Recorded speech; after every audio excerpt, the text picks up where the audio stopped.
All right, so I'm the school psychologist here at Highlands Ranch High School, and this is my 21st year as a school psych, and I've been at Highlands Ranch for 14 years.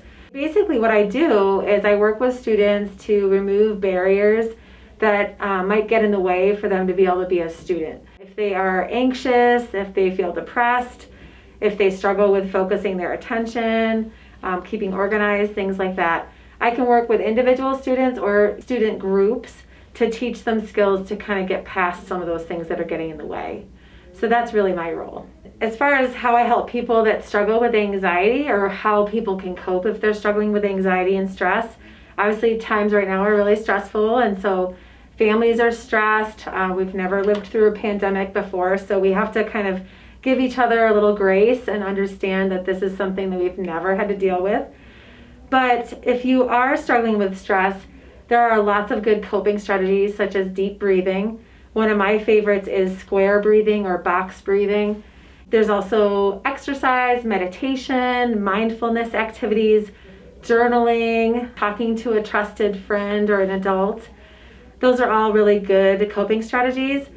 And I think when people are stressed, we sometimes forget about our daily routines and our structure of our day. And sometimes when we're now in this hybrid model or working from home, it can be difficult to maintain that structure and schedule. So getting good sleep, eating and drinking, taking breaks away from the screen are all really important. Getting outside and getting fresh air, like on Fridays when you're in front of the screen doing all of your Google Meets, taking a moment to step outside every couple periods or in between periods would be really helpful. There's also some really cool apps out there that would be nice to download on your phone that can have some calming and meditation narratives that you can listen to that can be really helpful as well. How often and how long should students take breaks? Well, kind of touched on taking breaks a little bit just there, but I feel like it's really important that you schedule breaks in, because sometimes you get in the mode of being on the computer and getting all your work that you're working on, but then not realizing that when you've sat there for 2 or 3 hours, that's just not healthy. So it'd be really important to maybe set an alarm or a timer to take a break every hour if you can. Just to get up, walk around, get a snack, do something different away from the screen. I think that that's going to be really important. And the same thing goes for when you're working on homework at home. Just making sure you're building in the break time will be good for you in the long run to maintain your focus and to get things done. Who students can talk to if they're experiencing struggles with mental health? Well, here at school, we have the counseling office, and I'm the school psychologist here. I'm here every day. Every student is assigned to a counselor based on the first letter of their last name. Hopefully you've met the counselor, or you at least know where they are and know where to find them. The counselors have the ability to set up appointments on the website. So there's an app called Calendly Link, and you basically find your counselor, click on them on the website, and then you click on the Calendly link and you can schedule your own appointment to see a counselor. If you are having more of an immediate need where you need to see someone sooner, you can always just come to the counseling office and ask for your counselor. If they're not available, someone will be available. We have a social worker here in the office, as well as myself, the school psychologist.